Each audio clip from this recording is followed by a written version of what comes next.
Hey there, DCPS ELA students. In this video, we are going to talk about a strategy for writing an objective summary of an informational text. Summarizing is an important strategy and skill that can help support your comprehension as a reader.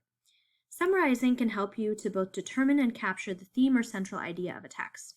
Sometimes when we read, there is so much information in a text that we have to decide what is most important and worth remembering.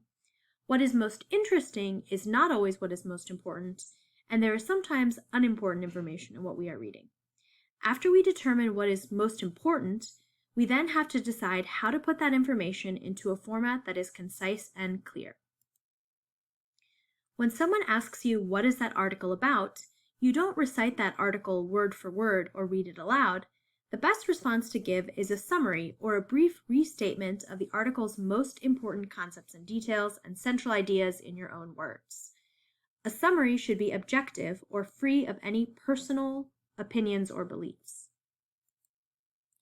Remember, in an objective summary, the writer does the following: explains a central idea, records essential details, typically moves from general to specific description, chooses exact descriptive words, and suspends his or her own beliefs about a text.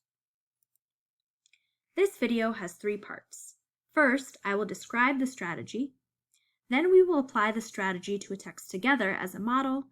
And finally, and most importantly, you will apply the strategy using the assigned complex text in your distance learning plan for the week. The strategy that we will talk about to help you capture important information to include in a summary is the 5 W's and how summary. So when you read an informational text, you'll want to create a graphic organizer that helps you to answer who was involved, what happened, when did it happen, where did the events take place, why did it happen, what caused the event to happen, and how did it happen, consider the way events took place. Depending on the text, you might not need to use all 6 of these questions, so feel free to cross out any of the W's or the how if it doesn't apply to the text you are reading.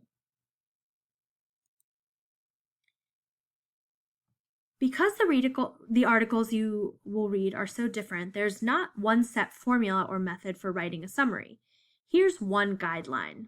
You might say on and then say when things were taking place, briefly described what happened and where. The next sentence could tell us about who or more of the what. You might connect those ideas by saying this happened because and give the why.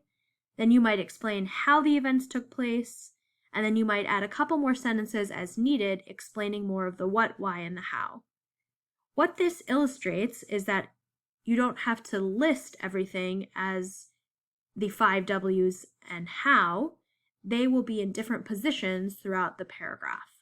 But the graphic organizer will help you to get started with setting up what you're writing. So now let's apply the strategy to a text together. We'll read the text Kudzu, From Pretty Vine to Invasive Pest by Aaron Hartman. I'll read the text aloud, and then you'll read the text individually and pause the video to try to identify the 5 W's and write a summary. Like many plants that are in the news, Kudzu originated in Asia. Unlike other invasive species, this plant was purposefully brought here, and, at first, everyone loved it.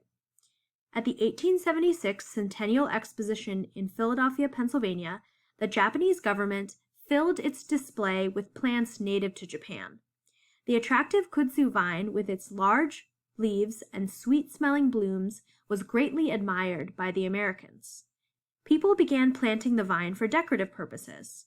Some years later, kudzu was promoted as forage or food for cattle and goats.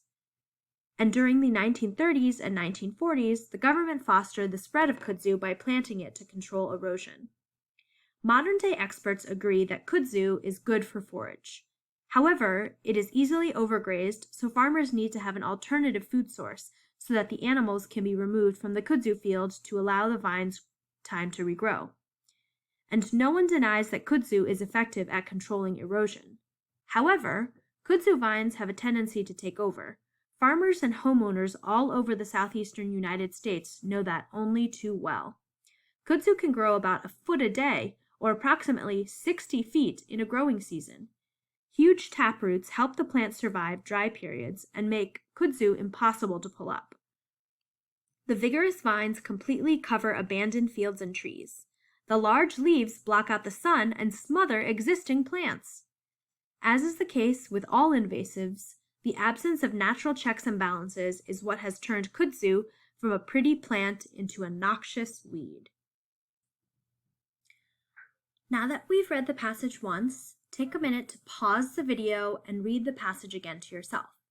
This time, try to identify the 5 W's and how of the article.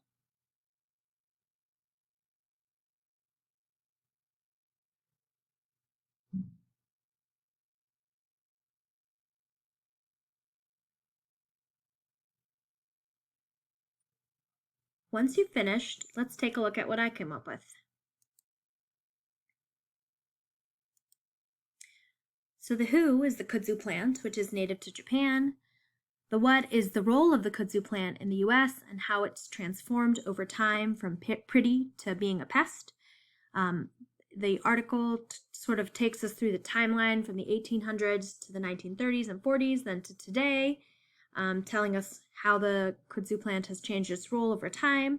This is specifically the kudzu plant in the US, where it has become invasive.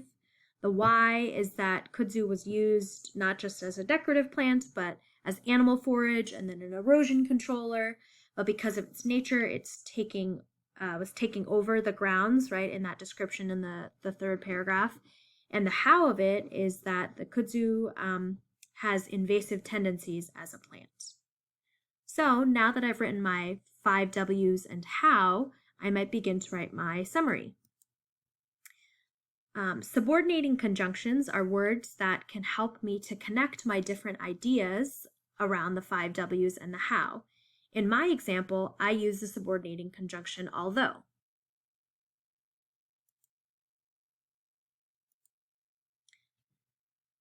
Let's read my 5 W's and how summary for this article. The article, Kudzu, From Pretty Vine to Invasive Pest, explains how the role of the kudzu plant in the United States has transformed over time. Native to Japan, the kudzu vine was first brought to the U.S. as a decorative plant desirable for its beauty in the late 1800s. A few decades later, in the southeastern parts of the country, kudzu was used as food for cattle and goats and also to control erosion. As it turns out, kudzu is only of limited value as an animal forage, and though it is an effective erosion controller, it can take over in an undesirable way. Although once considered a desirable plant, kudzu has invasive tendencies that make it a harmful weed today. Notice how I used my 5 W's and how graphic organizer to help me to build my summary. Now, it's your turn.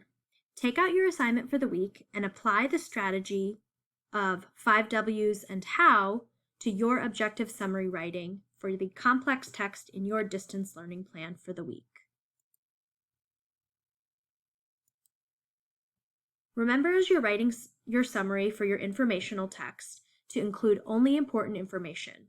Who was involved, what happened, when did it happen, where did the events take place, why did it happen, what caused the events to take place, and how did it happen, consider the way events took place. Remember, you can cross out any of the questions that don't make sense for the informational text you are working with. Thanks for watching.